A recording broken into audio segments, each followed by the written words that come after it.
Welcome back to The Line. Let's now look at the state budget. Democratic leaders in the legislature have proposed raising some taxes in their budget, but Republican Governor Susana Martinez, of course, has said in the past she's not going to approve any increases in taxes when it comes to her desk. Janice Arnold-Jones, let's talk about where the Democrats are coming from.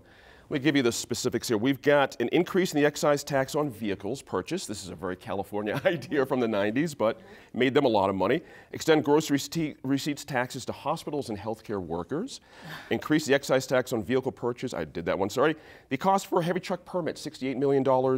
And we've got all kinds of other things too. Does this make sense to you, this tax package? Is this something that's palatable to you, Janice Arnold-Jones, let alone the governor? Can you live with this? Is it time It isn't so much the taxes, it's the math. Okay, right. and I don't see it. The expected revenue from these things? I do not see the expected revenue at all. Okay. Now, the one thing, the online taxes, I have long believed that our brick and mortar stores were being severely hurt. I think that is a no-brainer. Right. The 3% to 4% excise tax on our vehicles, you know, we have tried for years to keep that at 3% so that people could buy cars.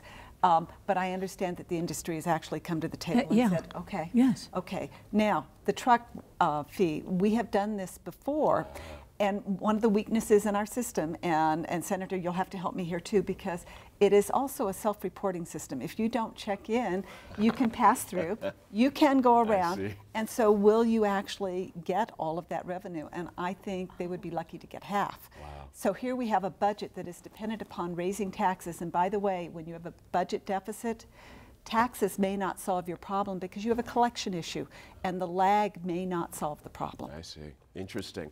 I remember you being very strong on internet taxation when you were holding your seat. A lot of folks didn't quite get at the time what you were going to say, but they get it now, don't they? Well, I hope so. Right. That's right. That's right. Thinking once again, palatability is sort of the issue here, politically, you know, culturally, all that kind of thing. Is this politically palatable at this point for Republicans in the Senate? You know, we've gone through the House. The House has approved. Of course, Democrats have the majority. Senate side, what do you think? Is this going to work? I think the problem is when you have any package, whether it's coming from the Republicans or the Democrats, that the other party doesn't support at all, you come into this partisan issue. And our state is made up of Republicans and Democrats and the rest of us. Right. And people have got to come to the table. You know, I mean, think about your kid who's in school and stuck on a group project on the science fair, and you've got to work with other people. We have to do that in the legislature too. And I think that's what is frustrating. I think there's a lot of things I would have liked to have seen in there. You know, this idea when we talk about internet sales versus our brick and mortar, what about our local businesses that pay gross receipts taxes while out-of-state businesses don't? That's right. We have all these big box stores that completely avoid it, and that's been a political football forever, and it shouldn't be. It's common sense. If I used to be a contractor, I had my own little business, I had to pay gross receipts taxes. But Walmart doesn't. It's madness. Right. Let's really think about it. I mean, let's talk about raising money, and let's talk about legalizing marijuana. Let's talk about legalizing hemp to be grown, to make ropes and clothing, and let's talk about manufacturing. Let's see what we can build and create. And, you know, I just think it's a frustration. Let's not take away, I mean, when we look at our budget, I've said before, it's lazy to just do an across-the-board cut. Thank you. That is lazy. Intellectually That's lazy. not governing. That's right. It is And not. so we need to be in every program, in every state department, and saying what works and what doesn't work. This is an old idea that you find what works and replicate that everywhere. That's right. We may have some departments that should be cut and others that need more money. We've got to figure it out. Think about our school system. So are you suggesting that we should govern? We should govern. Just checking. And quit, and stop with the rhetoric. It's like we're already ramping up for what our campaign literature is going to say in a couple of years. Thank you. Exactly right. Exactly right. Senator, interestingly, we do have one Republican making some noise, Jason Harper, saying, look, you know, right, and there's others saying, you know, there's a responsibility here. When you are down this low and you have a hole this big, everything has to take on a different tint, so to speak. Again, palatability. What do you think here? Well, I mean, I think that what we're seeing now is the opening salvo in the debate, and it's coming from the House. And the Senate has yet to weigh in. Right. The Senate has usually been the more practical, the more balanced kind of approach. John Arthur Smith is the determining figure here, and he's been able to forge a compromise with the Republicans to maybe take a little from column A and a little from column B. And the question, though, is whether the person in the governor's office will go along with that compromise. In the past, it hasn't been the case, and it has taken a special session. So we hope that's not going to happen here. But at this point, it looks bad. But I say again, the overall thing hanging over all this, Mary, is this budget deficit, this hole. John Arthur Smith, previously mentioned, has said we need right now money. Exactly. And these folks are saying $250 million exactly right now. Exactly. Taxes will not. Exactly. Exactly. And so I wanted. Did you hear that? Right. Are taxes going to solve that problem? You Well, see what I mean? but I think but some of them will, and although the governor Yes. has said, I'm not going to do it, she has said, or her spokespeople have said that, you know, I might be interested in these loopholes. So the hospital taxation, which is supposed to raise $65 million, and the online retail sales, $20 million. Right.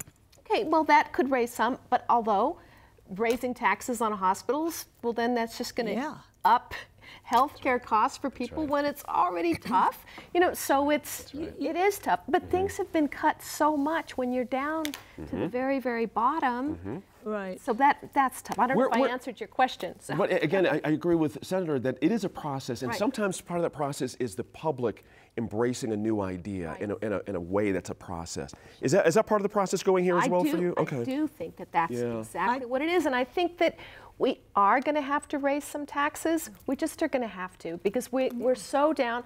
And what else are we going to cut? Well, That's right. But she brings a good point that you're probably right, which is why I am very much in favor of giving Representative Harper's bill on tax reform a real thorough hearing, because we can't keep doing this. And so we have two problems. Our tax policy as it exists is ridiculous. It needs to be reformed. Even if we did that, it will not fill the hole of the $250 million. That's the cash now part.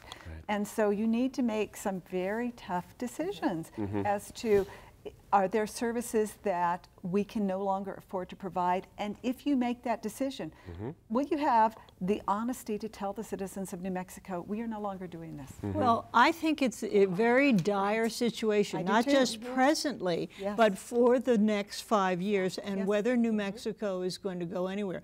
For example, our universities have been cut.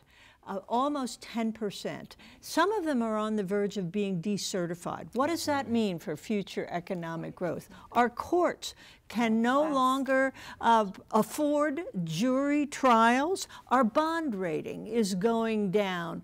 And our public schools have been absolutely cut to the bone. So, in addition, local governments are the ones that are now forced to raise their taxes in order to pay for public safety, in order to pay for jails, in order to pay for the treatment of people with mental illness. That's just political I say, don't you hate load shifting? The fact that the burden of increased taxes has fallen to the cities and the counties, and quite frankly is jeopardizing some of our smallest communities. But I want to go and I want to talk about the elephant in the room. And maybe you can give me some ideas of how we can fix this. So we are struggling yet again, the same conversation, that education is not going to get an increase. And I'm talking K to 12. And many people view that as a cut. But as long as I have served to today, the outcomes have not changed. Can we have a different discussion? In this kind of a climate, is that possible, do you think? I don't know. Yeah. I'm asking because here I hear the money, but I hear the argument we're going to put more money in the classroom. I never see that money going in the classroom. That's a good point. That's a good point. So, Vicki, finish up for us here. Are Democrats holding a strong hand here, given what was just said on this side of the table? And I'll throw in another thing that was just mentioned in passing. Are we just one more bond downgrade away from everyone just saying, okay, we get it now on taxes?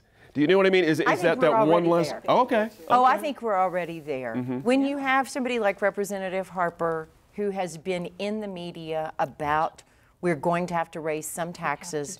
When I hear just a regular person on the street saying, well, gosh, gas is so cheap, why not add a few more cents to gas? When your average guy pumping gas doesn't care if we add a few cents to the gas tax, it's time to start talking about it, because we have been inundated with this for almost a decade. And it's just, I mean, as Dee Dee says, we just keep cutting and cutting and cutting. And I'm also very frustrated with the outcomes with education, because where are the changes? I mean, I've made this statement before. Where is the real education reform? I know this is about the budget, but half of our budget goes to education. That's right. And we have got to figure it out. There has got to be something besides rhetoric. There's got to be something besides what the very far right and the very far left have to say. The rest of us in the middle, let's listen to the teachers. Let's listen to the parents. Let's listen to the students. Let's find the places, again, where do they have fantastic graduation rates? We should be there today asking them what they're doing and why we aren't doing it. And what they're spending. There you go. Now we'll have to wrap it up there. We'll be keeping an eye, that's right, on that budget development here on New Mexico in Focus.